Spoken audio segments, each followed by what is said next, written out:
Welcome to the One Fall WrestleCast.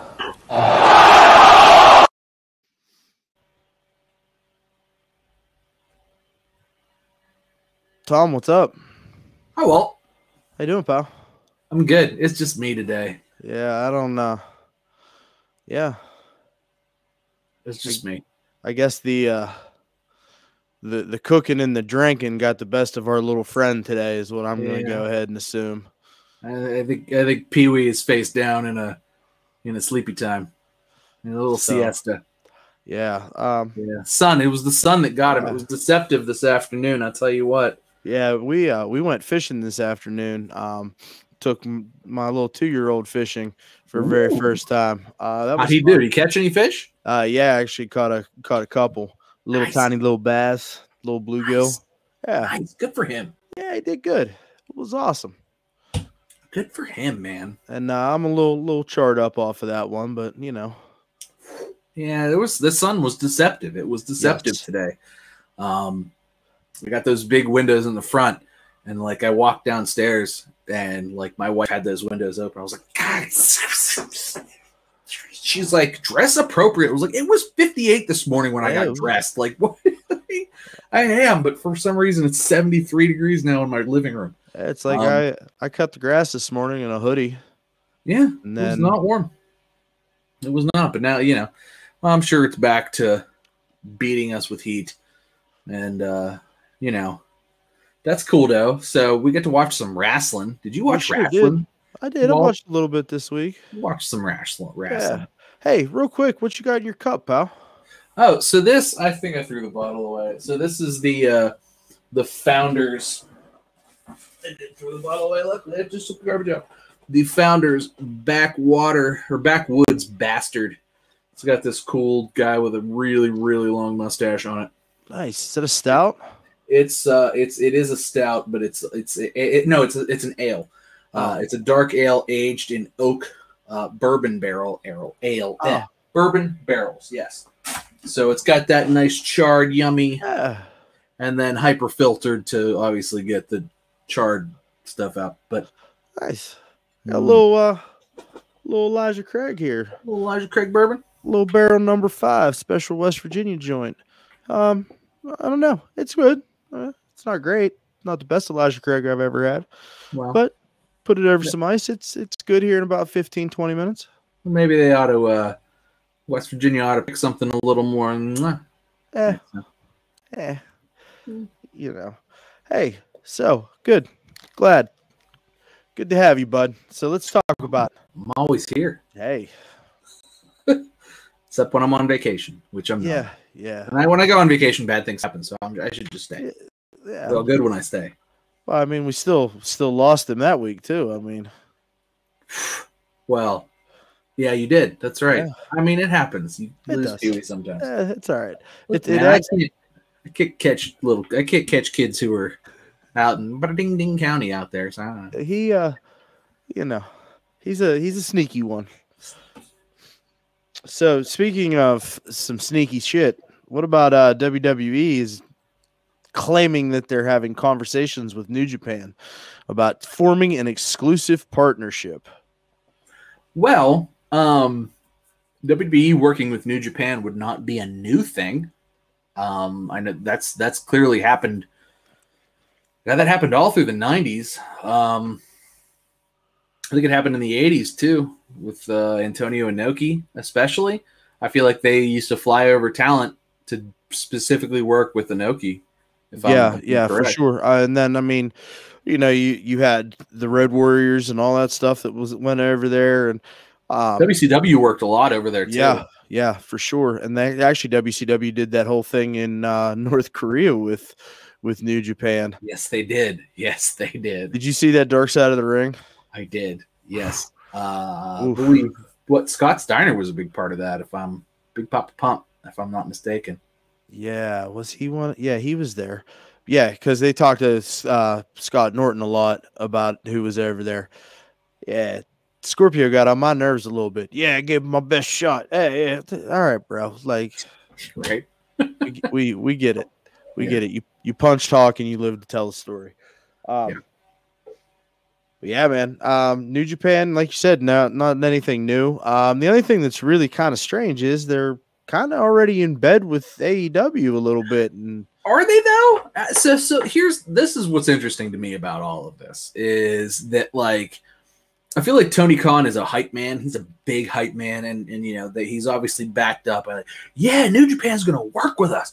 Woo! And then like you know WWE could also call New Japan and be like, hey, yeah, let's work together also, or you know exclusively, and here's money or something to that effect. And I feel like New Japan is just like kind of maybe ready to do business. Like I feel like the pandemic particularly hit them in a way where like, you know, if somebody's ready to throw cheddar at them, and WWE clearly was the most profitable company. Like I don't know how profitable AEW was, but I'm willing to bet that WWE was more profitable by a lot. and I'm also willing to bet WWE was more profitable by a lot because they continue to just throw people in the trash can every other day. There's that. There was more of that too this last week, was there not? We should talk about that next. But no, I'm certain that you know New Japan probably is not necessarily locked down to AEW, so to speak. I would imagine that if Vince McMahon were to come a calling and to have his checkbook open, pal, that AEW would be more than happy to listen. And I think if the price was right, they'd be more than happy to fax pictures of their bleached buttholes to Tony Khan instead of wrestlers. So that's really where I sit at the moment. I do think that there may have been some discussions. There may still be some ongoing discussions, and I don't think anything is written in stone as of yet. So, yeah, I mean, I don't know. I don't know what it is, but let's not. I mean, I realize Tony Khan's got a lot of money at his disposal, but let's not pretend like Vince McMahon can't just cut a massive check if he wants to, just to like, you know, be spiteful. Right. Because it would make him feel good to do that. And I do feel like sometimes that gets forgotten that, you know, Vince is a billionaire too, man. And like, maybe not on that same level because, you know, before he was the underdog with Turner because, you know, Turner was the billionaire and Vince wasn't. Now, you know, you got these couple billion dollar guys that are out here. It could get interesting, get into a bidding war a little bit.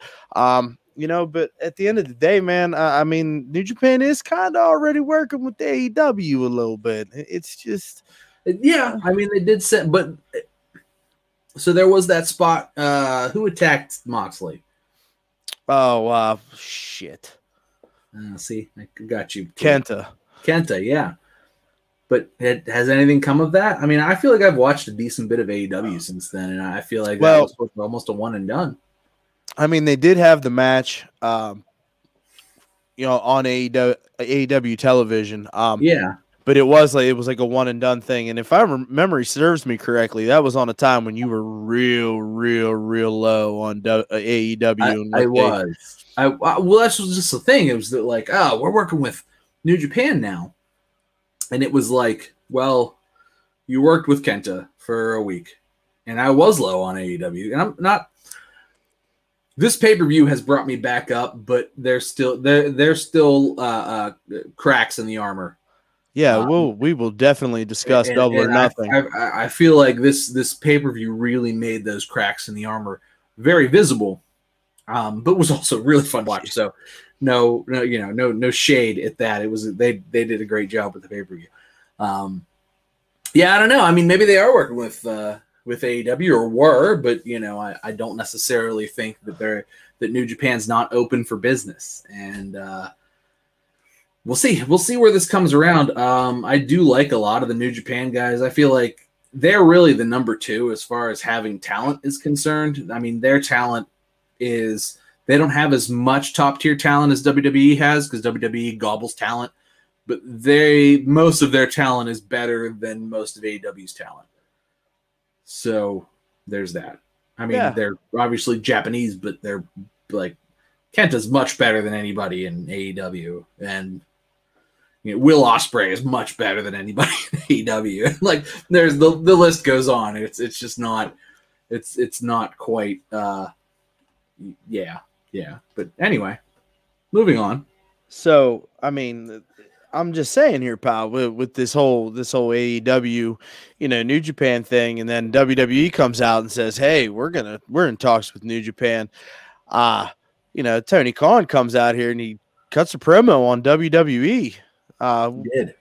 What was my man's title? Nick Khan.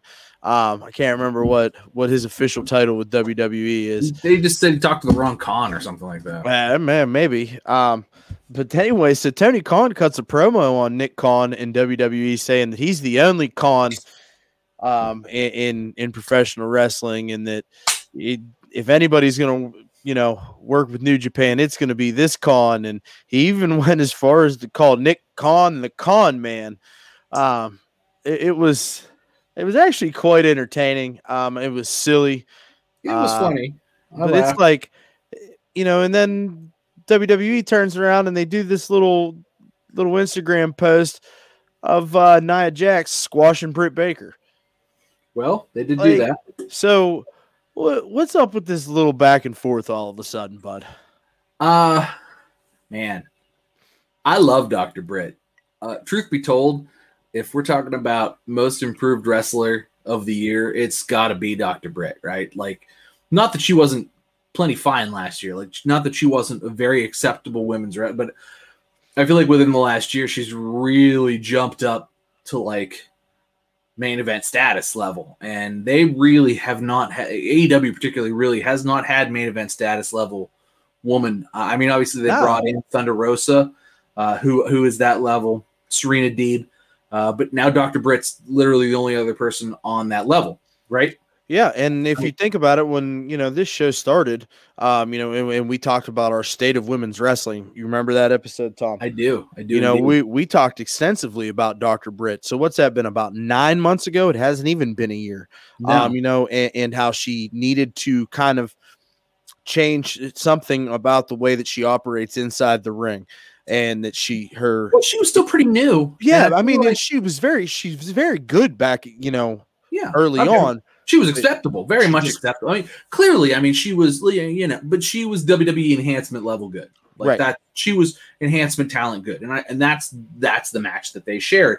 Her getting squashed by Nia Jax. She is now very much, in my opinion, on the level. She got.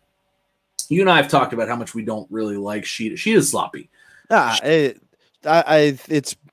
a trash bag wearing a suit coat. A tuxedo, so she got a really good match out of Sheeta.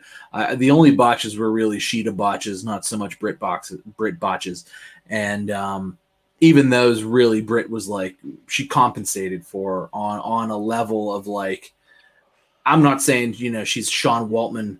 She's like, oh, if you can't get a good match out of X-Pac, she's not that level of like. Right. Getting good matches out of people who shouldn't be getting great matches out of. Like, Sheeta's obviously more competent than a lot of people, but she makes a lot of mistakes. And it seems to me like what everything Sheeta does, it's like she seems like she has a hard time getting like her legs up or something. It's like just it's just not good, man. Like, I don't know what it is. It's like there's a level of strength that like wrestlers need to have to like hold suplexes correctly or something that like she just doesn't have. Like she can't hold herself upright or can't get herself up to a level, it seems like. And I don't know if she's nursing an injury, because I feel like she was better before. It's possible she's got like a slip disc and she doesn't know about it, and it's just she can't get, and that's possible. But truth be told, if that's the case, she really needs to like get that taken, especially now if she's like not the champ anymore. But yeah, no, Dr. Britt, most improved in my opinion of the last year, because she went from like, she's fine, but her promos were always great. Like she's top tier. And that's what I was just getting ready to touch on. Even later on, we had kind of come back and we were talking about the state of the AEW women's division in an episode not too long ago, and we were talking about how Dr. Britt had gone through and kind of reinvigorated herself with this whole role model thing, and really getting herself over as a character, with Tony Schiavone and the notes and all that stuff. And then when she finally came back from that injury and she worked an in-ring match, I remember you and I were like, listen, like she put together a really good match. She slowed down, she worked like a heel. And as soon as she started working like a heel and she changed her cadence and her in-ring approach, like she went from here to here. Something clicked. Yeah. And she started to, really perform in ring to what the character was that she was presenting. And she's taken it to a whole nother level. And let's not forget that, kayfabe aside, let's not forget that she's engaged to and spends her days with Mr. Adam Cole, who is a primo heel. One of the best in the business, one of the best we've seen, maybe since Ric Flair, Shawn Michaels. He's that level. Maybe not. I mean, his wrestling ability is up there too. But like he's sort of that package of wrestlers. So you get to spend, and he's the NXT Performance Center. So he sits with Shawn Michaels every day, and then he goes home and hangs out with his fiance, Dr. Britt Baker, who he's just gone through class with. He can give her the pointers that he got from Shawn Michaels, plus his own pointers, because he's a star in his own right. 100%. Plus, she's talented as well. Yes. So it's really it's a matter of the people you surround yourself with, and she's surrounded by people who are only going to make her better, and it's obvious. It's plain to see. You watch a match and you go, oh, she got clearly a lot better, particularly with the heel stuff. Yes. And I'm not saying she definitely got a lot of advice or whatever, but if she did, or if obviously she's very smart. She's a friggin' dentist. Like, she's smarter than we are. And, it doesn't take much to be smarter than me. Well, maybe together. Sad. I don't know. I have a law degree, Walt. I'm pretty smart, but she's still smarter than me. I'm smart about things that You're a smart guy, Walt. Yeah, about things I want to be smart about. I'm not like a book smart guy. Anyway, so you're still great, dude. Chill. Hey, don't be hard on yourself. Because anyway, so yeah, Dr. Britt. But God, we went off on a tangent there. No, but it was good. I think it's relative to what we're talking about, pal. Yeah. But what were we? What was the point of this? We were talking about Tony Khan, Nick Khan. Right. All that jazz. And then I brought up the Nia Jax Britt Baker thing, and then we kind of went off on Britt Baker a little bit. Right. So the back and forth, like I said, I don't necessarily think that Britt was a star when she jobbed. We've seen Jeff Hardy's a multiple-time WWE champion. He jobbed to Razor Ramon the first time. He was like 16 years old. I don't think that that's necessarily a bad thing. Do I think that it was WWE throwing shade? Maybe a little bit. But at the same time, it's from a fan's perspective, from my perspective, from somebody who kind of likes wrestling as well. Like, I just want it to be good. It's not I don't want sides. I just want wrestling to be good, and I want to watch good wrestling. From my perspective, to see where she started to where she is now, like 5-6 years later, to me, it's like, thank you, WWE, for like showing, because they put that on. I think they put that on YouTube. Thank you for just letting me see that. Like, that to me is not necessarily shade, at least not from the perspective of from me as a fan who wants to see her. Like, here's where she started, here's where she is now. It's like, so from my perspective, I don't think that's necessarily shade. I think that's for her on a personal level. If she was to be like, started here, now I'm here. Good for her. Good for her. For forever the optimist, Tom. I don't see it that way at all. Like, that is a clear-cut shot across the bow. Like, that's not for historical purposes, pal. Okay. I'm just talking about me. They're trying to undercut the value of the AEW Women's Champion right now. Probably. And I don't know how I feel about it. Truth be told, if Britt Baker was in NXT right now, doing what she's doing right now with that heel persona, etc., etc., she would be on that Rhea Ripley path right now. Yeah. 100%. It would not be that. It just wouldn't be that, she wasn't there. Like when she was in WWE, she wasn't at the level that she needed to be to get there. But if she was there now, it's a timing thing. It's all a timing thing. So she would be on the they would be strapping the rocket to her back and letting her go. And that would be what it is now. It's not, but you know what? We still get to see it. So yeah. Good for us. I'm actually really happy with AEW and how they've presented her in the last couple of months. Really leading into this big moment. And I know that I was critical of Britt not winning the tournament and taking the title from Sheeta then. But I think that the wait was well worth it, and she definitely deserved that moment in front of that full house at Daly's place. So big ups to Dr. Britt for sure. DMD. I'm reversed. Can't put her over enough, man. So let's Bricksburg here, baby. Okay, so we're sitting here. Usually, we're the two guys on this show that come in here and we just shit all over this AEW show week after week. And I think that you and I, over the last few weeks, have been a little quiet on the subject because I feel that they're starting to move in a direction that is shutting people like you and I up. I want them to shut me up. I want them to shut me up for sure. Shut me up. And I think that in the last couple of weeks in this move into Double or Nothing yesterday, they got my attention, bud. Sure. I'm wholly agree. I feel like the state of their product has jumped significantly. And I feel like WWE kind of does this on a level too, where it's like going into WrestleMania, like the state of the product tends to jump.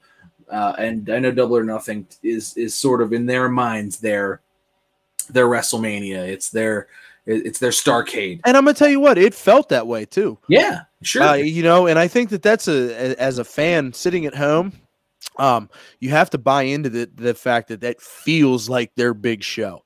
Yeah. And I was sitting there watching it last night and I was like, man, they really consider this to be their WrestleMania, and it does have a big show feel. So like they're definitely winning in that aspect. With this particular show. I think they've learned this Double or Nothing more than any other. I feel like the last two, because this is the third one. Am I correct? Yes. Yes. Okay. So the last two, I feel like their really only big lead up, their big draw was their primary title. Because the first one, they had Jericho win it. The second one, they had Moxley. Moxley won it on the second one, right? No, Moxley actually won it one of their little secondary pay-per-views. You're right. Okay, because Evolution did Jericho beat Cody? Yes. That's the second one. Okay. That was the second one. Because there was that on the line, like, I can never challenge again. Which I think is a dumb stipulation, and they continue to use it, but whatever. But this one, I feel like bro, like real quick, man, like the internet is eating Cody Rhodes alive. Have you seen any of this? I've seen it. See, I don't think he does. Now I'm like, I don't think he necessarily deserves it. I do think Cody's on a hiatus tour of sorts, where his wife is obviously pregnant and he's like gonna not wrestle for a while. So he's just doing stuff that's just kind of non-consequential, but he's still sort of let's talk about this, because this is a good thing to talk about. So he dragged a good match out of a new guy, and that was I guess his sort of oh, you're welcome type of thing. But it was a good match. It was fine. It didn't make sense. Why was this on the card? It was just on the card so Cody could wrestle on the card. And I didn't feel like it meant anything. It was a good match to watch. I didn't dislike watching the match. And maybe that was the long and short of it, but didn't feel like it meant anything. Clearly it didn't. It could have just as easily happened on Friday. Right. Would have been I would have felt the same way about it. But yeah, no, the internet's kind of eating Cody alive, kind of giving him like, I don't know. Go ahead, talk about what do you? It's just like some of the stuff I've been seeing. It's like, we hear about the dissension between the EVPs, and I feel like the internet has made their decision that Cody is the one that's causing all the trouble, right? I don't think so. But see, in my mind, that's how I look at it, because you're not seeing, like anything that Cody does, like, he where's that his ring attire last night, and immediately, oh, Cody looking like Sting, and then I wish, now they're calling him they were calling him the American Dream this weekend for whatever reason. And like, oh, Cody's the American Dream now. Oh, okay. And now Dustin's like walking around with a bull rope, and so the internet is just latching on to Cody Rhodes, and they are just eating anything that he does is subject to scrutiny. More so than I think I've seen in recent years. Maybe he's teasing a heel turn, although I agree with what you're saying, because the internet has done that. But it's a level now, I think, of like, well, Cody's not actually doing anything important, though. Would you disagree with that? No, not at all. Like whatever Cody's doing is so underneath. It's like pre-show level. Obviously, he wasn't on the pre-show, but it's underneath. It's a level of like, well, I'm here to put on a match and make a new guy kind of look good, but I want to do it on pay-per-view. It's an ego thing. I'm certain it's an ego thing. And it's got to be, right?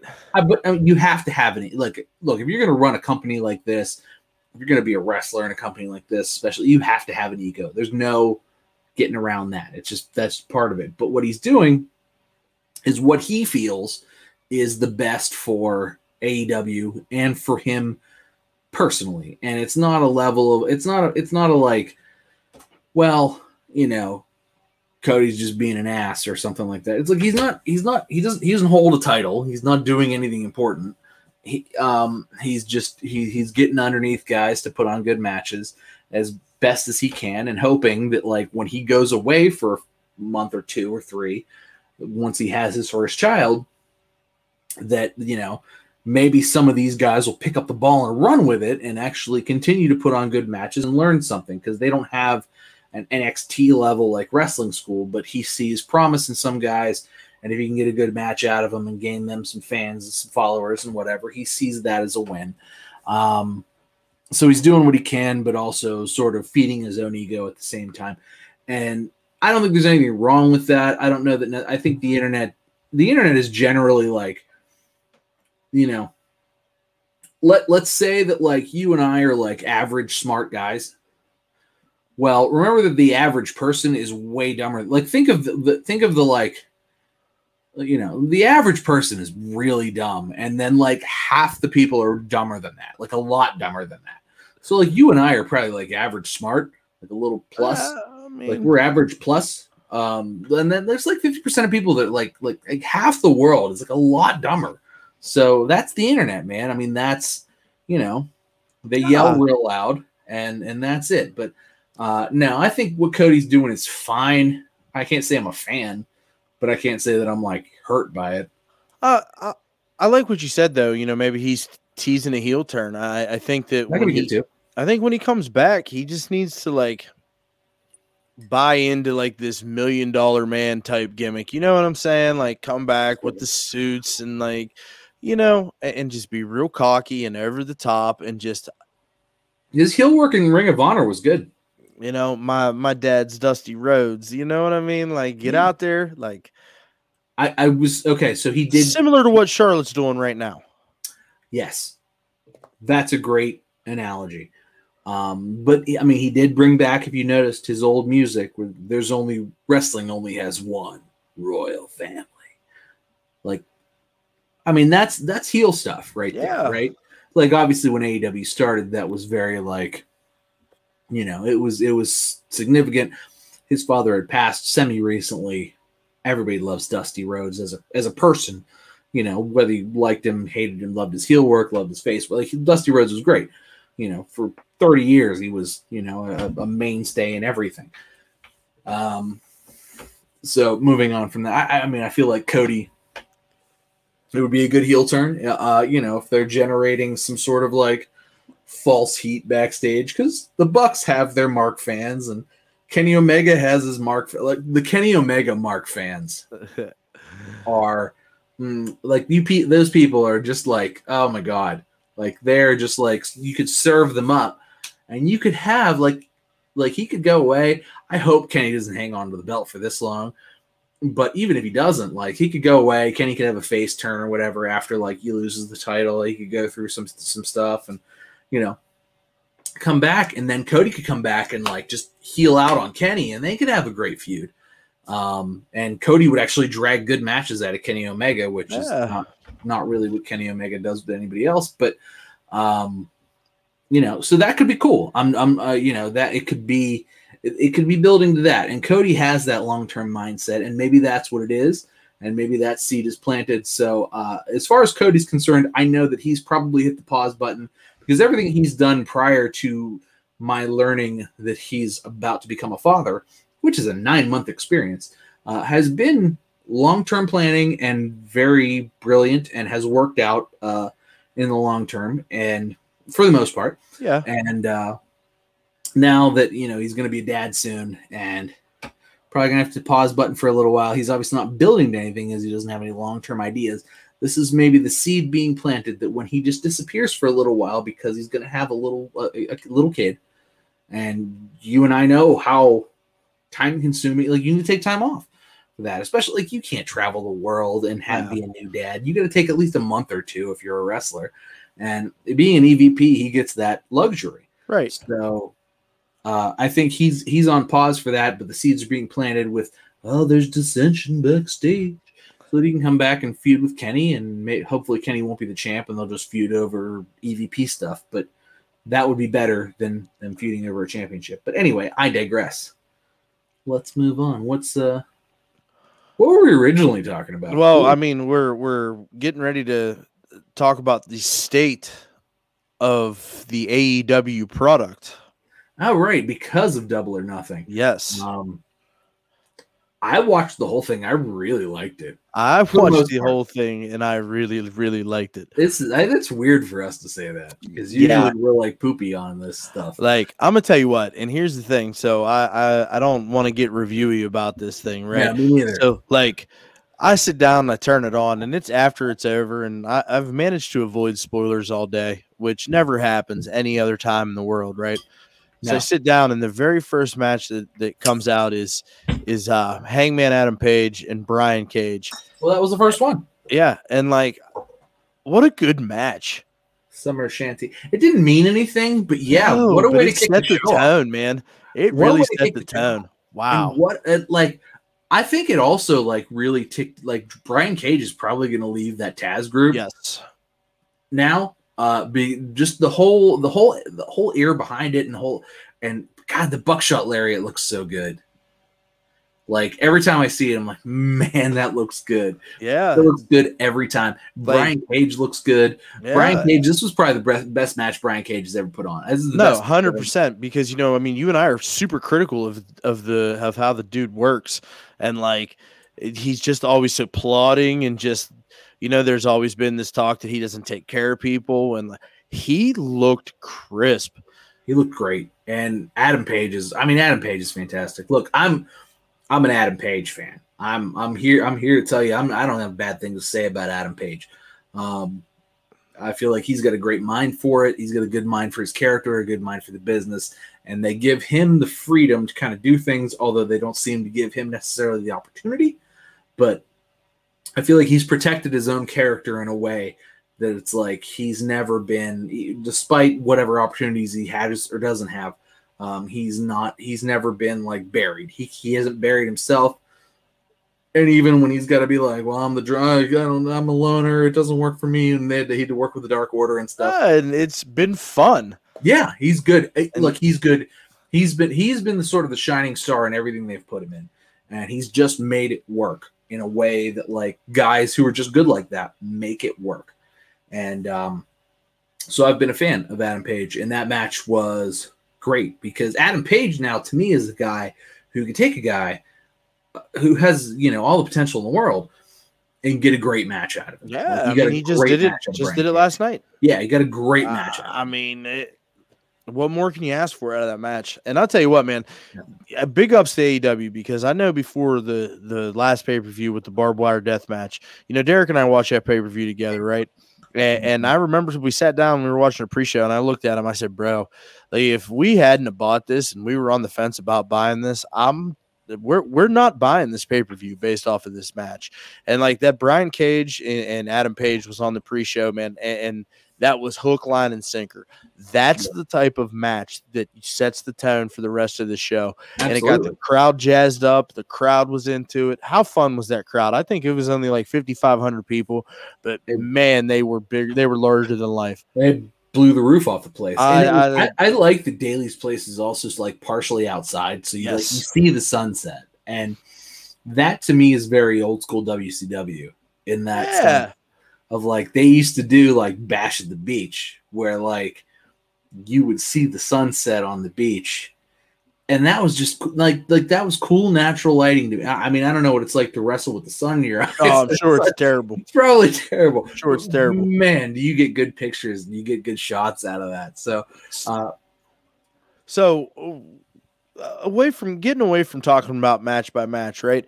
So you and I were both fairly critical of AEW, you know, and to sit here and we're kind of both gushing a little bit, like, because I had fun watching. I had a lot of fun watching. All you gotta do, like, entertain me. All I want to be is entertained. My question for you is, can they keep this going forward? Can they? Yes. Will they? We'll see. So here's what I saw versus what might happen. So moving forward, so they built to a lot of these matches. Maybe not Hangman versus Brian Cage, but like, I mean, it had a couple, you know, a week or two that they a week or two, but like, and honestly, I feel like it sort of bloomed something else. Yes, because what comes out of this now is probably Brian Cage leaving Team Taz, maybe, you know, getting rid of that because it's never been defended. You know, maybe giving up the FTW title, whatever. I feel like this was sort of that. This could bloom into a different piece. And then, you know, but there was a lot of build. You know, we had talked a while ago when we had you know, pressed Derek to say, well, who the fuck is Kenny Omega feuding with? And he was like, well, John Moxley and Kingston. And it's like, oh, okay, well, now they're challenging for the tag team championship. So it's obviously that's not who he's feuding with. But there was a lot of build to that match kind of after we talked about it. But there was a lot of build to that match.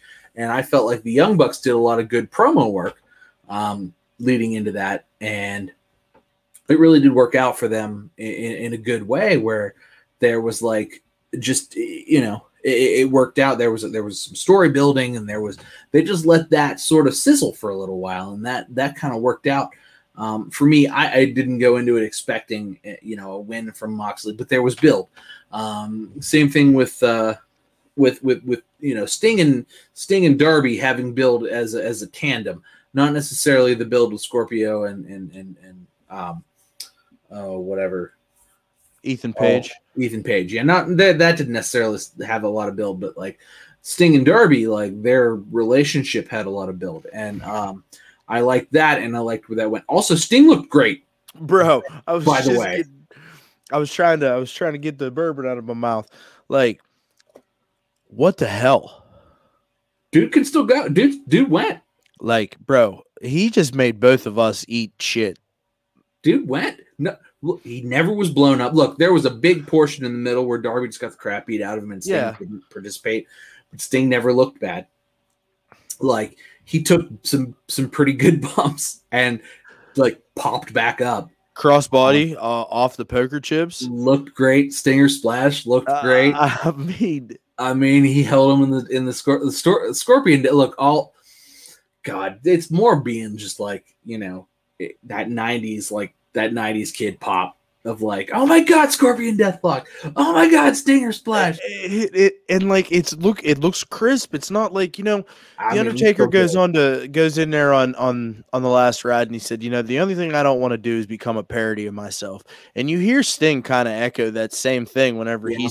he's doing interviews and stuff, and it's like, bro, you're 62 years old. What are you doing? And then he comes out and he does a flying cross body off of a 10-foot stack of poker chips. They did catch him though. They did, but I mean, it job. looked good. It wasn't like, oh, I fell over. Like, he got up there. No, he trusted. Look, He did. I mean, I would trust Scorpio Sky too, but Yeah.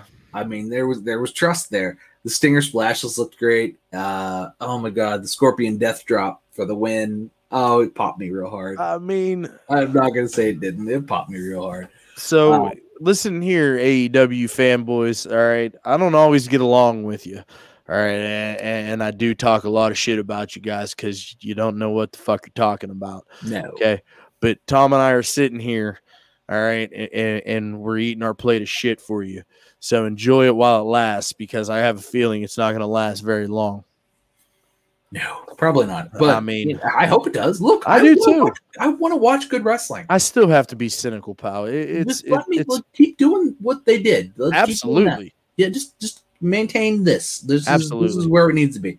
So yeah, I mean, that was the builds. It was all about the builds. Like they even built the Sheeta versus, we already talked about Sheeta and Dr. Britt, but they built that.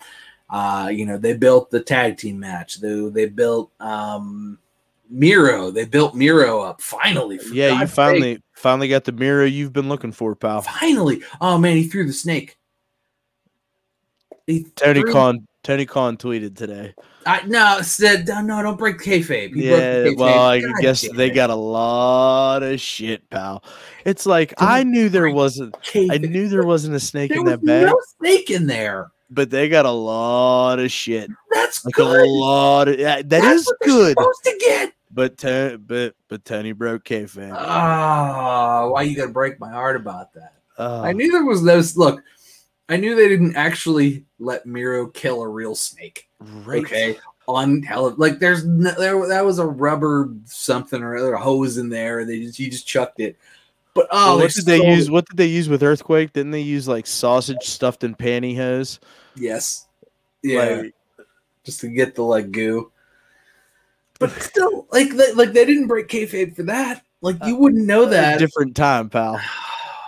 I'm so sad they broke. I mean, you're talking about the 80s compared to 2021. Oh my God. You can't sniffle without somebody getting offended, bro. Oh, I'm so sad they broke kayfabe. Yeah, dude, it happens. They should have just had Miro be like, "I'll kill more fucking snakes."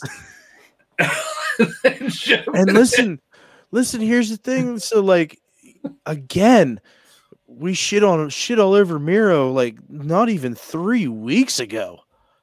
Yeah. And in 3 weeks, that character's just done a complete 180, and it's like, this is what he should have been from the start. I'm not fucking with that guy. No, that guy threw a snake. I mean, I don't want to throw a snake. That was great. That was amazing. I saw a tweet today too, Tom, and maybe you'll get a kick out of this like I did. It says Lance Archer is every CAW ever created. Okay. And in case you folks listening, because you are in the upper age range, that is a creator wrestler on WWE video games. I mean, ooh. See, mine always wore pants. But yeah. The Mohawk. Oof. It's the Mohawk. It's the I mean, he is, but I want him to be good so bad. I do too. See, I feel like this was also a good match. Like this was. I really liked it. I knew he was going to get killed. Like, look, what they're doing with Miro right now, he just needs to be on this train of just murdering people. And this just needs to be. And he killed the Murder Hawk monster, and it was kind of one-sided. A little bit. I mean, it had a little back and forth to it, but a little bit. But these are big. For the most part, man, it was It was the Miro show. Right. I mean, these are big dudes. And, like, this was, like, a big dude, like, and there was a lot of that. But then, like, it kind of got Miro one-sided, especially toward the end. He chucked the snake. God, the chucking of the snake is, like, it's burned into my head now. And I'm like, I'm going to remember this, like, a year later. Like, a year from now, I'm still going to remember when Miro threw the snake? So that's, like, it's really important to me for, like, little bits like that. Yeah. The other thing that was fun, too, is that JR and Tony sold the shit out of that. Like, oh my God, what did he just do? What a despicable person. Why would he do that? Like, they really sold it. Like, bro, like and like the snake. JR was rough at the beginning of this show. I mean, I think that's why they brought in, we'll get to it, but Mark Henry and in the Big Show, and JR ain't got much left in the tank. He was rough at the beginning of this show, man. But you know what? Like, it's starting to make sense to me now, like, their whole business model. Because, like, WCW did the same thing back in the day, you know, with the aging superstars surrounded by, like, new, fresh talent. It didn't work then.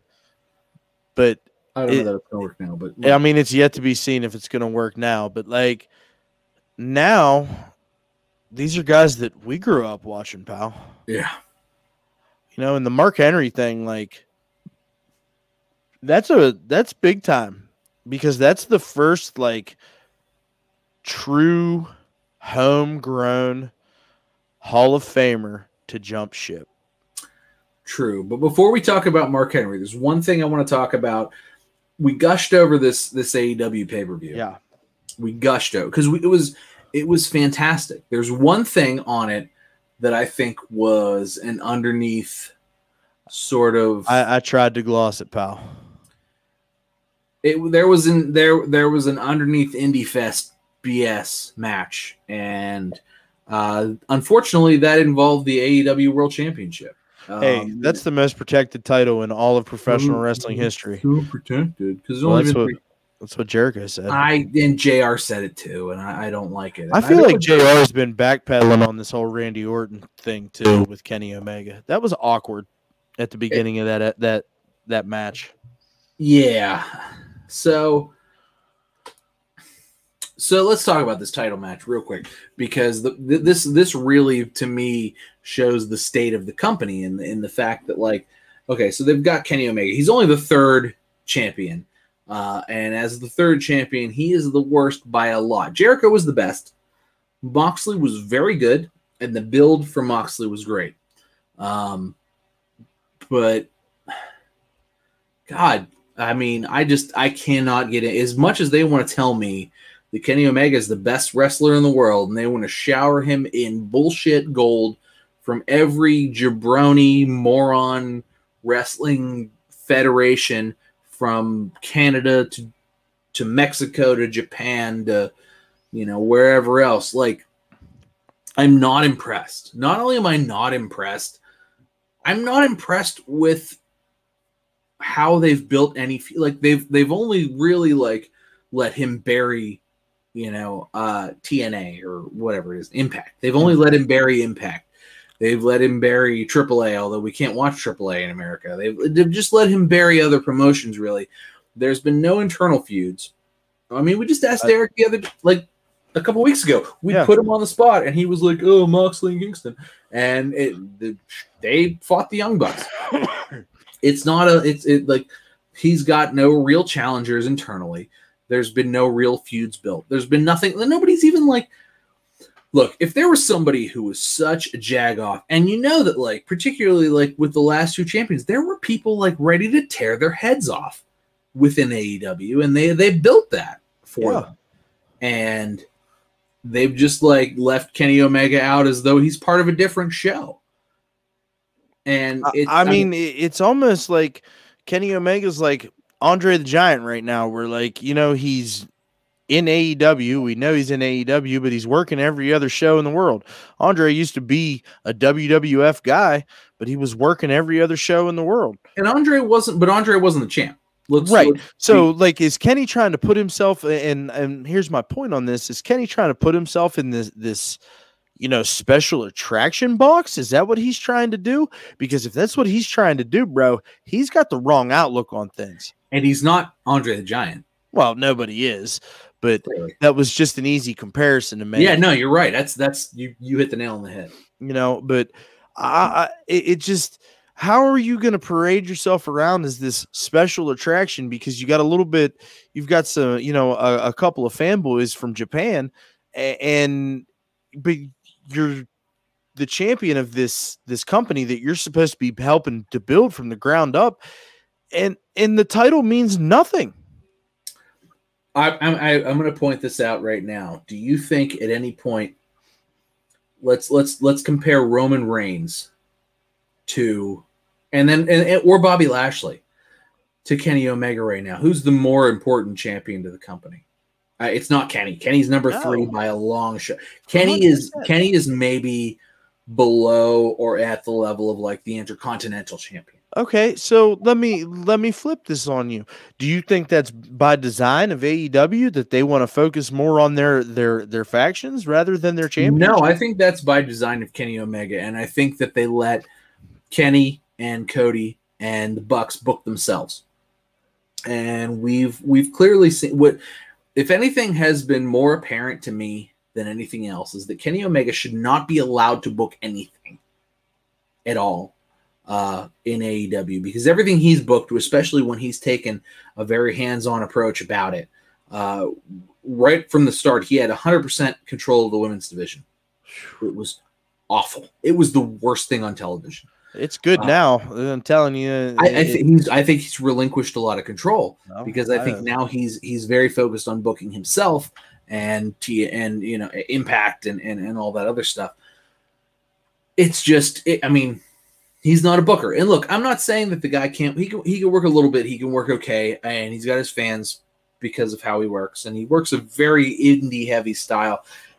And as far as the match went, it was a supremely indie level match, because he got Pac, who Pac is great. I really like the guy. I think he's a good worker. I think he looks good. Yeah. But for whatever reason, he's never a top guy. And I don't know if it's his attitude or his shit. Like, he's better in the ring than he is good at showing up to things. And maybe that's part of it. I don't know why Orange Cassidy was forced into this. His role in this. Orange Cassidy's over amongst these AEW fans. You're right. He's over. That's probably why he was shoved into this. His role in this match was very minimal. He just got his indie stuff in. And you got Jungle Boy won the Battle Royale. Yeah, they threw him out of there. Again, that's another. He's over with the AEW fans.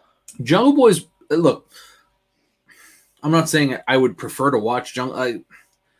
I don't want to watch Kenny Omega beat Jungle Boy. I think it's going to happen in 2 weeks, so you better buckle up. Happen. It's one of those things where it's like, well, I know Jungle Boy's not going to win, but I like Jungle Boy more than I like Kenny Omega. Although Jungle Boy should not, he's not champion level yet.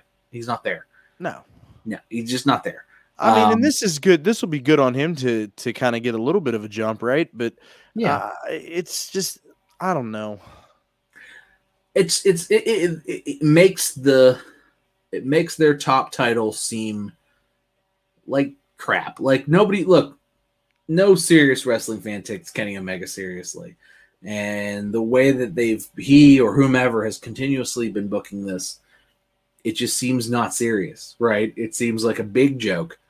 And I don't know that you can do that with the top title and have it continue to be relevant. So, no, Kenny Omega's a joke. This title's a joke. It's all a joke.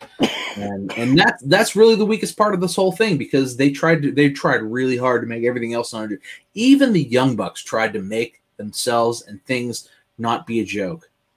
Like, even the biggest sort of like joke act in wrestling, they really went at it seriously, and good for them.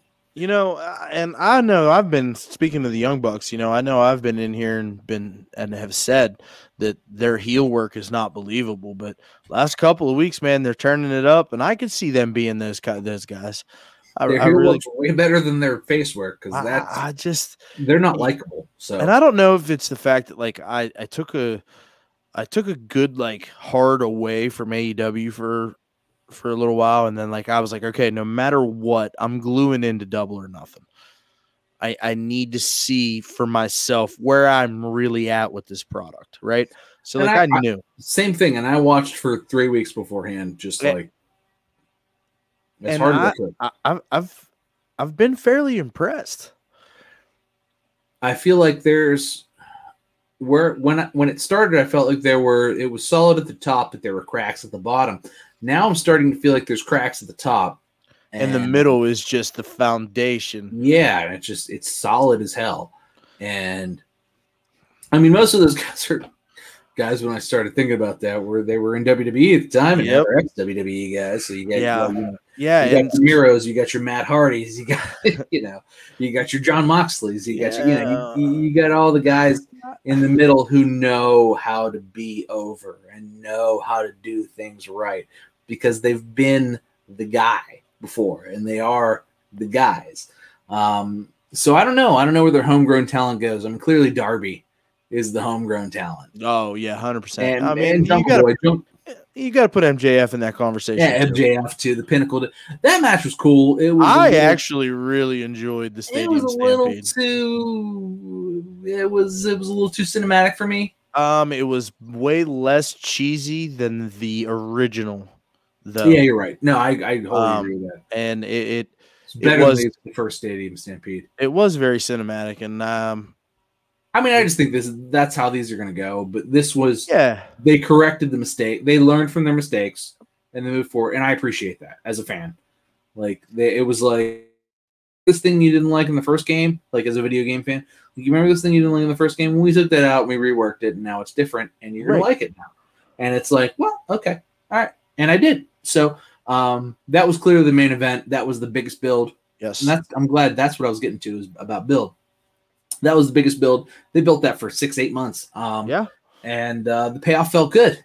And I'm glad that the Inner Circle gets to be a thing. I guess they're faces now. I mean, that makes sense. Yeah, that's weird, though. I don't know. It makes sense, but it's weird. I don't know that they're going to be faces forever or they'll be together forever. But, like, Sammy Guevara is very...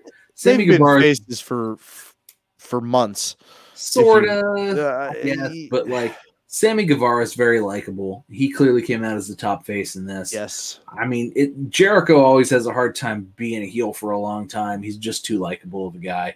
Well, he's getting ready to go on tour with Fozzy, so we're going to not see him. Yeah, he'll be gone for a little while. And that elbow is genuinely fucked up. Yes, it is. I'm very impressed. Like, I don't think he should have necessarily, but whatever. Anyway, Santana and Ortiz, they'll probably get brushed under the rug.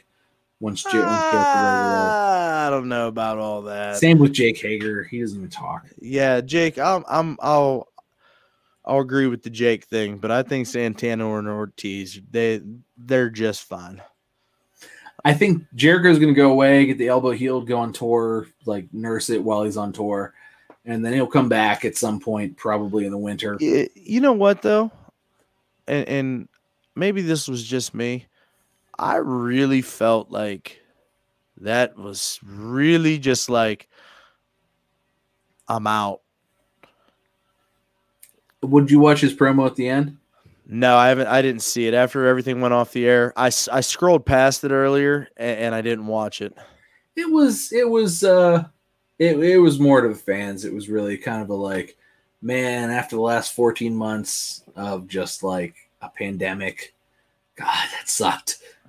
So nice to be back in the place. I mean, he shouldn't be talking about that. He's over there doing Sturgis and shit. Like, I thought about that too, and I tried to give him again, my being the optimist, trying to give him the benefit of the doubt. Look, I don't agree with a lot of the actions that Chris Jericho has taken as a personal person over the last 14 months, but I tried to give him the benefit of the doubt. And I think that the promo he delivered was good. He thanked everybody. He seemed genuinely excited to have fans back in the building. And as a fully vaccinated person, I'm very excited to be back into the fold of things. I've not worn my mask inside of places because now I don't have to a couple of times. And while it feels weird, it does feel weird. It feels real weird. While it feels weird, it's nice. It's nice to like not have to fight for air sometimes when you're like hustling, because I'm out of shape, and it's nice to like. So, listen, just real quick with the mask thing, like it's weird because like we're in limbo right now, right? Like everybody's kind of transitioning away from it. So like I went out and ran a couple errands today, and I wear the neck gaiters, right? I had it on, and like I would like hit the door, and I would do, and then I'd be like, oh, I don't have to do this anymore. That's where I am. So what I do is I walk in with it on. And then you see if there's no. And I just look, and if people don't have it on, I pull it off and I put it in my pocket. Because, like, one, I'm not talking to anybody in the store. Like, there will be no contact with me. Like, if I'm going into a store, like, God, don't fucking talk, please. Like, if anybody talked to me in a store, I would put my mask on and I would go hi, and I would try to be awkward in the level of like just leave me alone, unless it was you. If it was you, I'd be awkward in a way of like get a hug. But anyway, point. Yeah, point I went to the liquor store and I bought this double barrel Woodford Reserve, right? And the guy's like, "Oh my God, that's such a good bottle!" Oh yeah, and he's like right here. I'm like, bro, I'm not there yet. I'm not there yet. Yeah, no, please. We can continue this conversation. Just can we not do it right here? I think what we're trying to say is that like we really appreciate the 6 foot rule. Yeah, I've come to like that not as a pandemic thing, but as a personal space thing. Yeah, I feel like 6 feet. Like if everybody could continue to stand 6 feet away from me, that forever. Like forget pandemics, whatever. Just stay 6 feet away from me. I can hear you.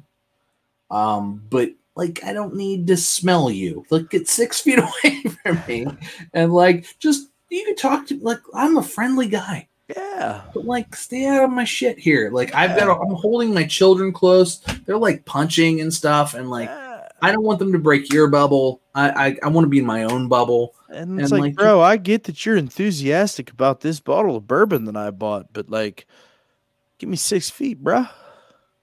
Say it from over there. Yeah, we can still have this conversation. Happy to talk about bourbon. Respect my space, pal.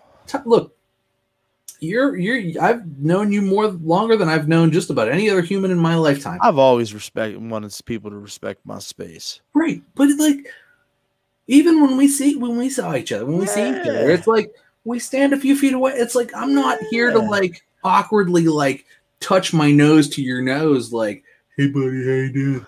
Like it's not like that. Yeah, that's not what it's about. Oh shit, rabbit hole, pal. Squirrel. Yes, sorry. Squirrel. No, we're good. Squirrel. But listen, AEW, I really do hope that they can continue with this trajectory because this is what you and I have been talking about for the better part of 2 years, bud. This is all I want. Look, even before the show started. They got to fix their Kenny Omega problem, and I feel like that's been a constant. It's gonna happen eventually. They got to fix the Kenny Omega problem. Let's just continue to focus on putting a good product in the ring, man, and then like let's put that belt on somebody that matters, somebody that the fans want to watch, and then let's just right. I hope it happens. I don't know if it's going to, but I'm enjoying what's going on right now. So I think, Tom, we can put a bow on Double or Nothing here, right? I mean, yeah. Now, I mean, and the state of the AEW product for the fan that is you and I. Yeah, I mean, they need to work on their main title, which it's weird because that wasn't their problem. That was their only non-problem. Dude, and can I say something else? Like, it's wild to me the amount of like AEW fanboys that were hating on Double or Nothing last night. It was good. It was literally like every match had build. Every match meant something. Most of them didn't go too long, which I felt was like. So the Young Bucks match, right? That went a little long. With Moxley and Kingston. So I have to say this. I was into it, bro. And then I was like, oh my God, this is still going on. I did give it a big skip. But you probably skipped because, you come in here every week and you say the Young Bucks are going to Young Bucks, right? And they put on the same match every week. Like, that section that you chunked out was probably the Young Bucks match. Because there was like this little section where it was, oh, this is just another Young Bucks match. And then there was the two bookends where it was like, oh, this is actually a really good Young Bucks match. So if we could have cut out that middle section and just had that match, perfection. I watched like maybe the first 8 minutes, and then I jumped to where Moxley got busted open. And that was it. You're right. I skipped the Young Bucks match part. So I enjoyed it. So Double or Nothing, AEW, keep up the good work. I would love to come in here every week and give you glowing reviews and continue to eat shit, but you haven't given me that opportunity. Maybe you have now. Hey, speaking of Double or Nothing, and then we'll hit match of the week. I feel like this needs to be talked about. Mark Henry, man. I thought we were gonna miss it almost, but yeah, Mark Henry. Like, that's big time. It is. It's weird, though. It's real weird. We talk about homegrown talent. Like, Mark Henry is the quintessential WWE homegrown talent. He started there. He learned everything there. He was successful there. He never left. He never went to TNA. He never went to WCW. He was always in WWE. Now he's a Hall of Famer. Never got fired. Retired. Never got fired. Yeah, I mean, he got sent down to OVW for a little while, but that's where he created the Hall of Pain. And then that was like a complete resurgence for his career. And now he's a Hall of Famer. And now he works at AEW. That is the biggest punch in the face that I think. It's really weird. But like, I'm kind of looking forward to it. I didn't know that he was a potential jumper of talent. I don't know. Look, if they've hired him as the we both talked. JR's on his way out, right? Right. JR's this is his. But twilight. Is he though? Because I think JR still thinks that he's as good as he always was. Well, he might die. I think he's got that mentality. I'm as good once as I ever was. Well, he might die. I'm just saying that like JR's probably on his way out, and they sort of need to build their, especially if they want to have a couple of shows. They need to build their commentary talent a little bit because it needs to be more than. I mean, Tony Schiavone too is not going to be around forever. He's not going to be their commentary guy forever.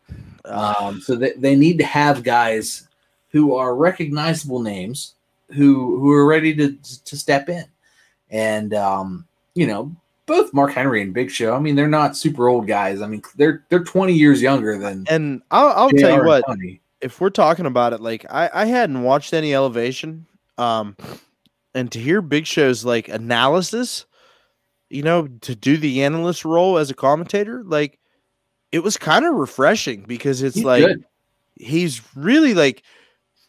I think the thing about AEW that's really starting to hook me is that they're kayfabing in a different way where it's like we know what happens, but like they're really giving you the perspective of the performer. Mm-hmm. I don't know, man. They're just doing something that I'm really into right now. And like Big Show to kind of go full circle here, Big Show like saying, oh, you're in the Battle Royal right now and you're trying to find a little bit of space to just catch a breath. And, he's given like real insight into what is going through the performer's mind. And like, I'm just sitting there and I'm listening to it. And I was like, man, Show's really good. He's real good. And his voice is a booming, like, and when he gets excited, Yeah. Yeah. So no, I'm look, you're not gonna find somebody who's a bigger fan of the Big Show than me. I have followed Paul White, the Giant. I have watched his entire career. I remember when he debuted in WCW. I remember when he debuted in WWF. Now that he has moved on to AEW, I mean, we're talking about a guy who literally, like, when I got into wrestling, like as a person, as a child who could like turn on the TV by themselves, like he was the new guy, but he was the big attraction because he was the big guy. Do you remember when he was kayfabe Andre the Giant's son? I do. That WCW milked that for everything it was worth for that whole 3 weeks. Like 3 weeks. It lasted so short because it was clearly clearly he was like, look, I'm not. Like, but as a child, I was like, yeah, for real? Like it's Andre's kid? Yeah, no, but like he was like, look, I'm not like that. Don't stop. And he was like 18. Like he was a kid.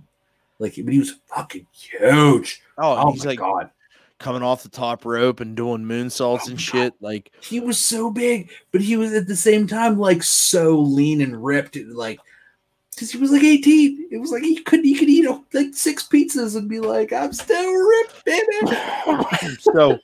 But I really enjoyed his insight. And as somebody that listens to Busted Open Radio, I like Busted Open. Mark Henry is really good. Yes, honestly, when they said, when you told me, actually, because you were the one that told me, because I was like, what? Yeah, because I hadn't watched that portion. I had skipped through matches, and you were like, no, Mark Henry's now like same thing as the Big Show is going to be primarily a commentator. I was like, oh my God, that makes all the sense in the world. Like he is, like how has WWE not hired him as the commentator? Like they're having all this commentator turnover, although Pat McAfee is a joy.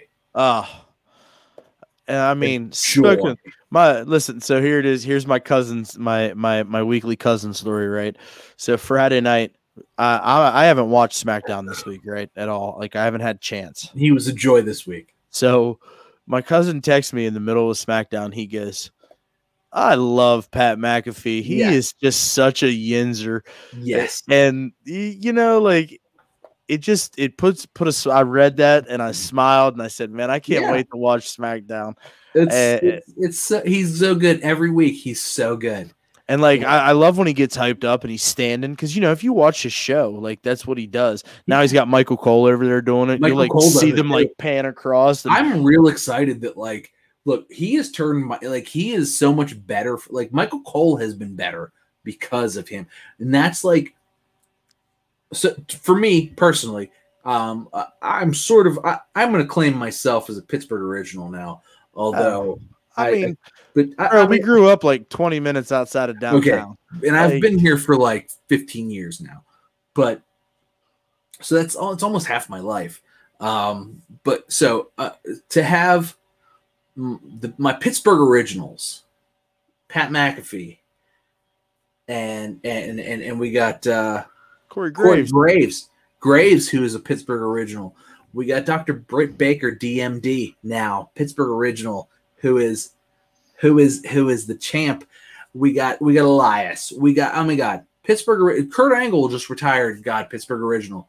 Do you remember the Pizza Outlet commercials? I do. With Kurt Angle, I do. Okay. With the fighting toppings? Yes. How great was that? Pittsburgh originals and wrestling, like it's taking up. Like there isn't another city in the world that's like that top tier level. Bruno, yeah, Bruno, the longest reigning WWF champion. That will never be broken. No, never. Ever. It's like 3,000 days. It's insane. It's like 10 years. But that's Pittsburgh originals, baby. You see, I wore my Britsburg shirt. Brits, I love it. They didn't have the XLT. I want XL tall, so that it continuously covers like my back pocket and doesn't just come to my belt line. but that's the Pittsburgh Originals. So to have Pat McAfee not only like doing well, but also like elevating, because that's what he's doing. He's elevating the show. Because Michael Cole's always been good, bud, but like he's a whole nother level of just like into what he's doing, and he's into what Pat's doing. Pat's just bringing the funniest thing. The funniest thing was the first time he stood up, and I think that this probably went unnoticed, but like I was watching a match. I don't even remember who it was, and the camera panned across, and I saw Pat standing right, and he's like, "Oh my God, getting ready to get down," and like. And I hear Michael Cole come across real quiet because, like, when I watch wrestling late at night, in my living room, I use my AirPods. Yeah. So I hear everything. Yeah. And I hear Michael Cole go, Pat, what are you doing, dude? And, like, Pat's just in it. And he's just going bananas. And Vince apparently loves that. And Cole, like, he's just going, but what are you doing? Like, no idea. Vince apparently loves that. Like, I'm sure he does. Well, like Pat just getting into it and like standing up, just like as a fan, like he's a fan. Like not only is he a fan, but literally the dude has done like now he's done good wrestling with. Yes. So was that the end game all along? I don't know. I don't think there. Look. Having listened to the Pat McAfee show for a very long time, I don't think that there was an end game. I don't think there was a plan. But I think that it worked out because that's just how it goes for him. I think there's a level of just like charisma that just seems to work out. And good for him. Look, I love Pat McAfee. I love what he is for Pittsburgh. I love that, like, when he comes back to Pittsburgh, like when he just like comes to Pittsburgh to be like, hey, I'm home for a little bit. He shows up on Mark Madden. He's like, hey bud, what's going on? And it's just like a matter of like, and Mark's like, you gonna be around for a while? He's like, I don't have anywhere to be. I'm here. It's like, all right, we'll just hang out. And then he like co-hosts the show, and I love it. I'm here for it, and as long as it will last, I hope it lasts 20 years. Hey, and not to continue to go down this rabbit hole of WWE commentary, but Adnan Virk leaving Monday Night Raw. Yeah, Jimmy Smith Jr. getting the call. I'm actually really into that. I think it's going to be way better. We're not watching right now, but no, but when we're tomorrow. done, I'm probably gonna. I'll throw it on during work tomorrow, and I do think it'll be a positive step forward. I'm curious as to how the dynamic will work with Graves. Yes, Adnan's dynamic was not. I feel like Graves was carrying him. And with Adnan, I feel like he threw to Saxton. He felt more comfortable with Saxton than he did with Graves. Yeah, and I think that's a mistake because Graves is the better 100%. Although Saxton's been good. Saxton's always like, I feel like Saxton still has a job because Saxton can immediately pick the ball up, and he's very good at being that third guy. He's very much he can watch somebody stumble and go and just start talking. Right, and him and Graves have a great chemistry too. Yeah, I think they actually do really like each other, despite Graves being like, yes. "Shut up, Saxton." Yes. Like, I think they really do like each other. Kind of like, Corey Graves has his podcast After the Bell on, Vic Joseph has actually been added to that show in the last 2 months, and it's been a really fun dynamic. Well, if there's another turnover on Raw, I do think Vic Joseph's going back to Raw. And you know what? They fired Tom Phillips. That's wild. It's wild. I figured they would keep him as their ace in the okay, look. Especially because he's been doing backstage work, production work and shit. I feel like he's always the guy that they're just like, okay, we gotta fire this guy. Tom, you got it. I can't believe it. That was literally when I saw that, I was like, "Are you kidding me?" Yeah, because I had posted in our group chat that Adnan Virk had been released, and immediately you were like, or that they had parted ways, and immediately you were like, "Well, I guess I'll see you on Monday, Tom." And then what was it? Thursday, Tom Phillips has been released from his WWE contract. It's astounding. It's just not. It's not. I can't. I'm still not convinced that he's not going to be back in a month or so.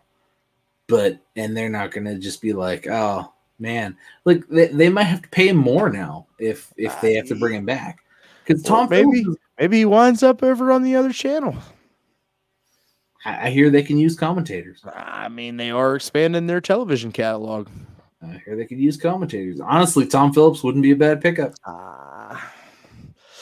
Hey, AEW fired their Spanish guy. I don't know what happened with that. I guess he said some racial stuff about Sheeta. Yeah. I don't want to be mean to Sheeta. Look, as much as we crap on Sheeta, like, she carried that fucking women's division through the pandemic. She really does. She put it on her shoulders. But it's really funny, though, because they gave her a new belt on Friday night, and I put you guys in the group message. I said, "Oh, they gave Britt Baker a new belt." Well, I think that the belt was too small, and I think way too small. They beefed it up a little bit. Way too small. Britt's a lot bigger than bigger like in a way. That main plate was as big as this rocks glass, pal. Yeah, like Britt's a solid 5'11" or so, and like she's built like a wrestler, and Sheeta's a small Japanese girl. I mean, she's bigger than like the other Japanese girls, but like she's not like American Britt Baker big. And it was time, because like it really looked silly when they had when Nyla Rose had it. It really looked silly. Yeah, really, because silly. Pretty Platinum, that's a big ass belt. It is. And then like you've got this little tiny little women's. And if you look at the WWE title belts, like for the women, they're not little. They're basically the same size. They're like a quarter smaller than the main. I mean, they're not. I mean, but they're not. No, they're not like rocks glass small like the AEW. No, I mean they're still big belts. They're not. They're if you or I were to put one over our shoulder, it would look like a little small, but at the same time it would be like, oh no, that's a title. But like the AEW women's belt looked like smaller than like the plastic Walmart version. Yes. And it was just like, that's not good. Don't do that. So yeah. Anyway, match of the week? Match of the week, pal. Oh boy. I have to go first. Well, I mean, generally the order is you, Derek, and then me, and then I go to the sign out, and then we do the whole shtick, and then but all right, Pee Wee. Flying solo tonight, pal. All right, Pee Wee. So, match of the week. Man, such a lot of like.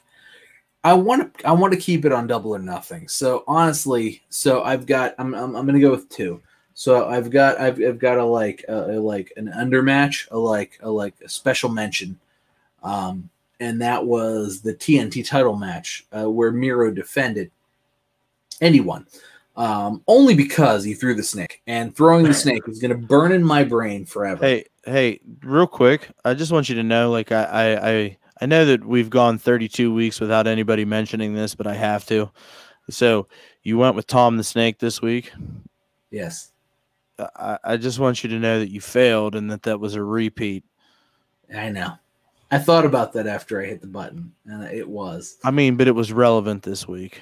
32 weeks of it, though. And I failed. I would be remiss if I didn't have to call you out. I know I failed, but I already hit the button, and I was like, wait, I did that, and then I loaded. And then it was in the air. It was out into the world. So I let it go. And yeah, so that was when he threw the snake, like, not that the match wasn't good. It was great. I liked it. It was fun. Awesome. I enjoyed it.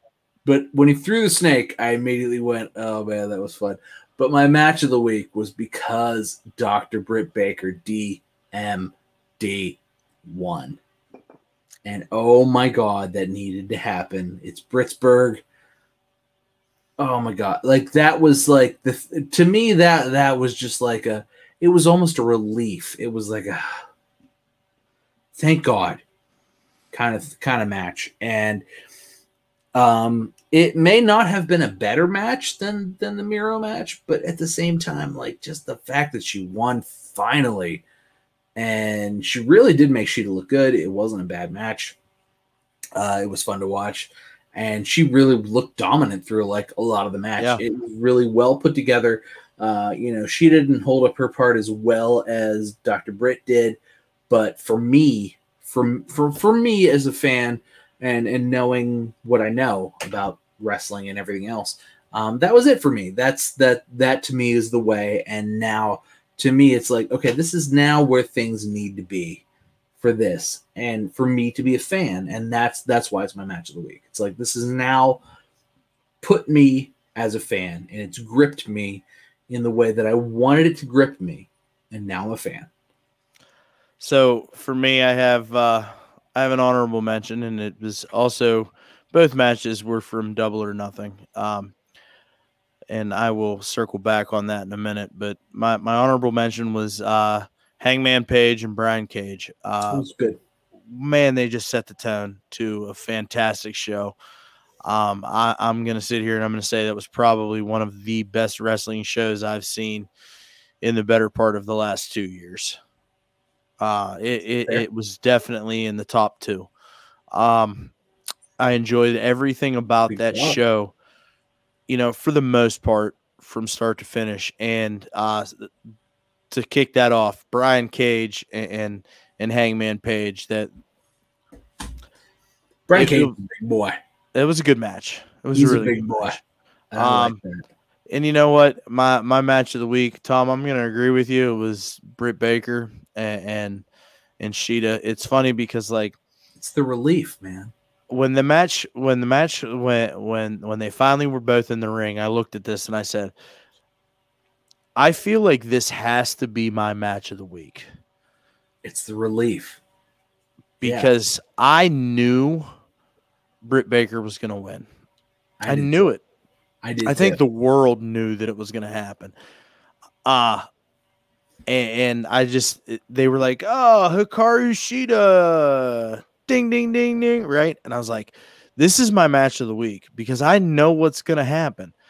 Mm-hmm. And Britt went out there, and Dr. Britt did what Dr. Britt has been doing, and she put out a banger.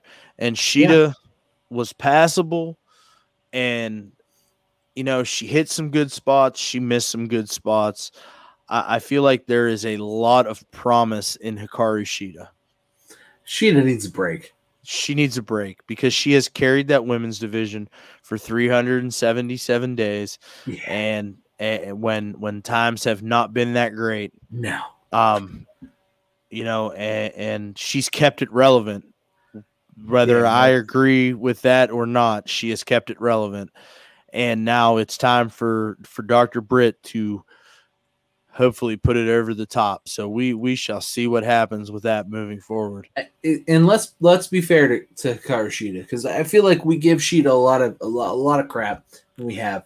But as far as keeping it over the top, is that she showed up week in, week out during pandemics when there was nobody in the crowd, put on matches with girls who were in no condition or in no shape to be in title matches, and took hits, took bumps that hurt. It hurt. She got hurt. She maybe was hurt while this was going on. And, ultimate respect for her. I sort of expect her to take a little break. Yes. And it would be deserved.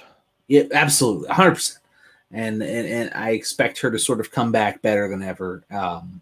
But give her the break that she needs, because, her back is sore from carrying the division, and, her legs and hips are sore from taking them shit bumps from them shit wrestlers. So, good to Sheeta. And I wish her the best, and I wish her a triumphant return once she does not feel like her legs are broken in many places and that her hips are dislocated. She's earned some time off for sure. Absolutely. So I hope she takes it.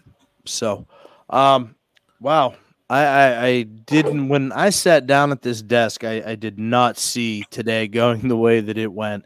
I didn't see Derek just, I hope he's not dead. I really hope he's not dead. I like him as a person, but I don't want him to be dead. Yeah, I don't want him to be dead. However, he's not dead. I kind of want to like DDT him. Yeah. So there's that. Yeah. That part bums me out, and I'm gonna when it comes time to sit down and edit this show, this is gonna stay. I'm kind of bummed out, man. Just kind of left us. Well, I hope he's okay. I do too. He better hope he's okay.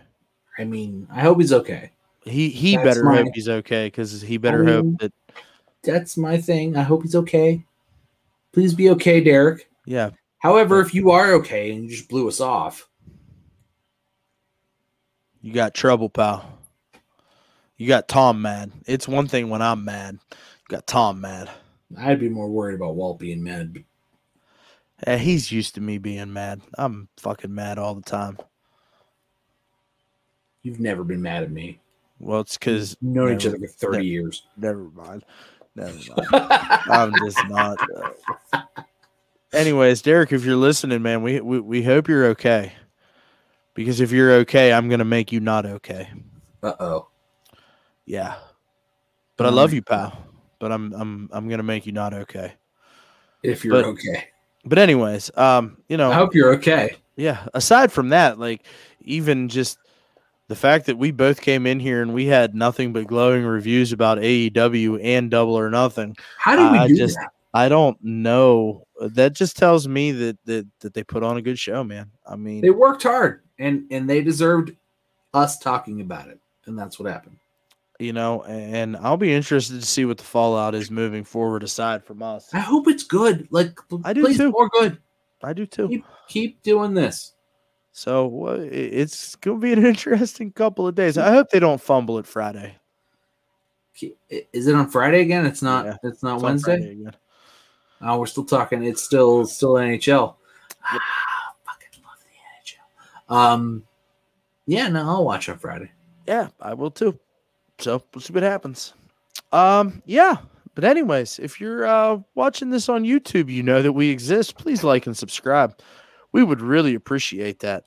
If you're listening to us on the old podcast network, you guys are phenomenal. I can't put you guys over We're enough. getting so much love, like, on podcast. It's wild. It's wild. It's a lot. It's so much. Like, dude, hey, we are like the definition international. We're 17 countries now. We're getting. I mean, it's what we're hitting like 100 plus a week. Yeah, we're doing pretty good right now. If we put it all together, we're like a lot of people listen to us. We're doing pretty good right now. I don't know why. I mean, for like a bunch of guys. Yeah, I mean, God knows I don't have any insight. I'm just a dumb hillbilly from West Virginia. But you're not. I know those people, and it's not you. But anyways, Derek. Check us out on social media, both Twitter and Instagram at @1_Fall WC. That's ONE. Yeah, trying to put some content out over there, and having some fun with that. I know Derek actually sent a tweet out last week. I was so proud of him. On show release day, he sent a tweet out. I was so proud of him. And then he's not here. So, with all that being said, thanks for hanging out. It's all love. We'll catch you next week. One Fall WrestleCast. Peace out, homies. Oh, look. Tom hit Derek's line.